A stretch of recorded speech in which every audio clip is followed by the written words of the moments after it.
Lena's alarm hummed softly, nudging her from the last wisps of a dream she couldn't quite grasp. With a practiced hand, she reached out, silencing it before sinking back into the pillows, savoring the quiet of her small but cherished apartment. Sunlight trickled through the blinds, casting golden streaks across the tiled floor. This place, modest yet filled with warmth, had become her sanctuary, a space she had worked tirelessly to make her own. Turning on her side, she reached for her prosthetic limb resting beside the bed. Her movements were steady, refined by years of repetition. The faint click of metal aligning into place was a familiar, reassuring sound, one that reminded her of how far she had come.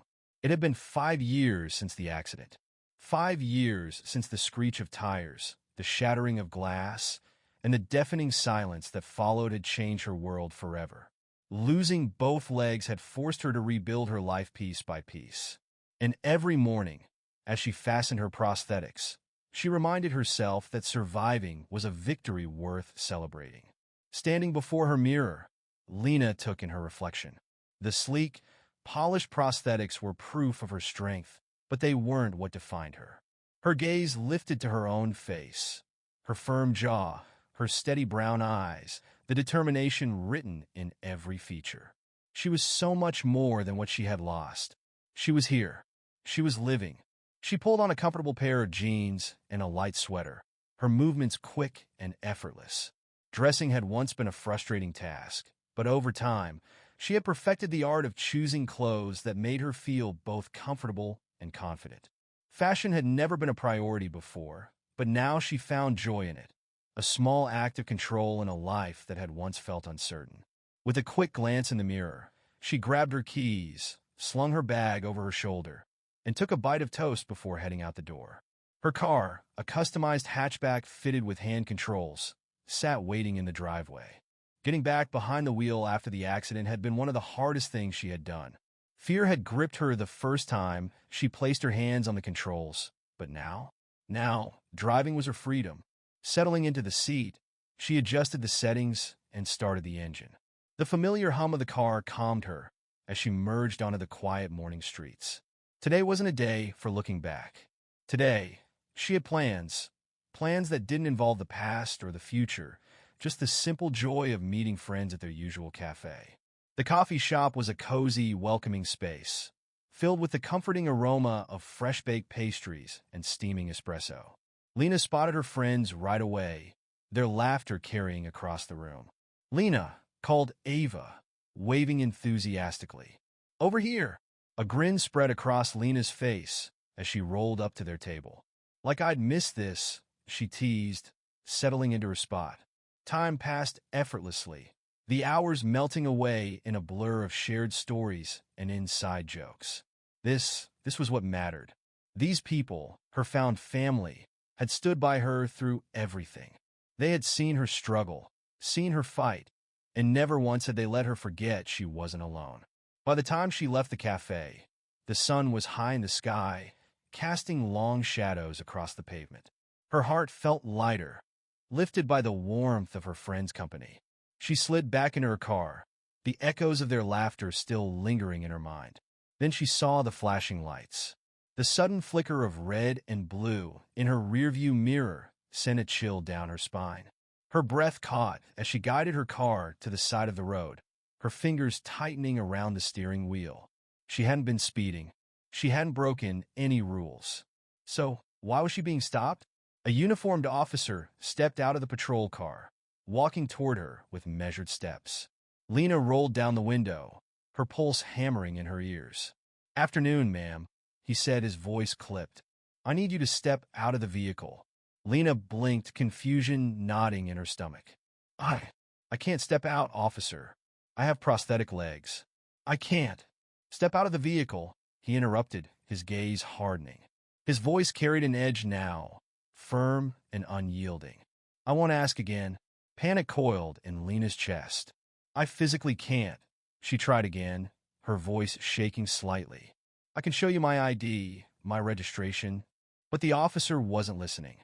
"No one is above the law, ma'am," he said, his tone cold. "Either you step out, or I'll help you out myself." A sharp bolt A fear shot through her. "Please," she pleaded, her voice cracking. "I'm not refusing. I just physically can't." Without warning, the officer yanked open the door and grabbed her arm. His grip was firm, almost punishing, as he tried to pull her from the driver's seat. Lena gasped, pain shooting through her as her prosthetics twisted awkwardly under the force. "Stop! You're hurting me!" she cried, her voice slicing through the quiet street. But the officer's expression remained unreadable, his hold unrelenting. "You're coming out of this car," he said through clenched teeth, ignoring her frantic resistance. Then, with a sickening clatter, Lena's prosthetic leg came loose and fell to the pavement. The growing crowd of onlookers collectively sucked in a breath, murmurs of shock rippling through them. Phones appeared, screens glowing as people began recording the scene unfolding before them. "What the hell are you doing?" a man in the crowd shouted. "She can't even walk. Leave her alone." Still, the officer didn't stop. He yanked harder, dragging Lena forward as her body went limp with shock and pain. Her breath came in short, panicked gasps, humiliation clawing at her chest. "Please," she choked, her voice raw. "I haven't done anything wrong." Finally, he let go, shoving her against the side of his patrol car. "You think the rules don't apply to you just because you're disabled?" he sneered. "That's not how this works." Lena trembled, her hands gripping the cool metal of the vehicle as she tried to steady herself. The murmurs of the crowd grew into shouts. A woman stepped closer, her phone raised high. "This is all on video," she said, her voice unwavering. "You can't treat people like this." Before the officer could respond, another patrol car pulled up. A younger officer stepped out, his brow furrowing as he took in the scene. The fallen prosthetic, Lena's trembling form, the furious crowd. "What's going on here?" he asked, his voice controlled but sharp. The first officer turned, his face tight with irritation. "She's uncooperative. Needs to be detained." The younger officer's eyes flicked back to Lena, his expression shifting to something unreadable. "Uncooperative?" he repeated, his tone laced with disbelief. "She's clearly disabled. You can't do this." Tension thickened between them, the air charged with unspoken conflict. "Step back," the younger officer ordered, his voice steady but firm. "Now!" For a moment, the first officer didn't move. Then, with a sharp exhale, he turned on his heel and stomped back to his car, slamming the door behind him. The younger officer crouched beside Lena, his voice softer now. "Are you all right?" Lena nodded shakily, though her eyes were still wet with tears. "Thank you," she whispered, "for stopping him." His jaw tightened. "I'm sorry this happened," he said. "It shouldn't have." In the days that followed, the video of Lena's encounter spread across social media like wildfire. Public outrage ignited, demanding justice, not just for her, but for others who had suffered the same treatment in silence. Lena wasn't going to be silent. With the support of civil rights attorney Rachel Novak, she filed a case against the officer and the department. This wasn't just about what had happened to her. It was about making sure no one else had to go through it. The legal battle was grueling. The defense tried to paint Lena as difficult, while portraying the officer as someone merely doing his job. But Rachel was relentless. The video evidence was damning, and the truth couldn't be buried. Lena won. The officer was held accountable, and new protocols were introduced for how law enforcement handled individuals with disabilities. It wasn't enough to erase what had happened, but it was a step towards something better. And Lena didn't stop there. She founded a support network for people who had faced similar discrimination, offering them a platform, a voice, and a community. Her pain became purpose. Her struggle became a movement. The road ahead was still long, but Lena walked it with her head high, knowing she wasn't walking it alone. Because of her, the world was beginning to change. Lena never expected to become a symbol of change, but sometimes life had a way of forcing people into battles they never saw coming. What happened to her wasn't just an isolated incident. It was a reflection of a larger, broken system, and she refused to let it continue unchecked. Her fight didn't end with the courtroom victory. It was only the beginning. With each interview, speech, and meeting, she realized the power of her voice. People reached out, Others who had been mistreated, silenced, dismissed.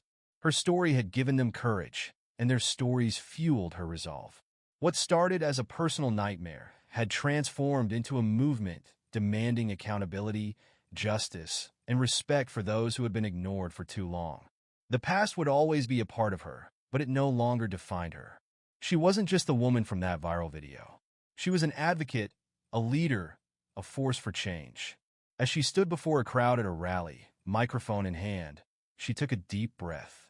The fight wasn't over, but she wasn't afraid. With unshakable determination, she spoke the words that had become her truth. We are not invisible, and we will not be silent.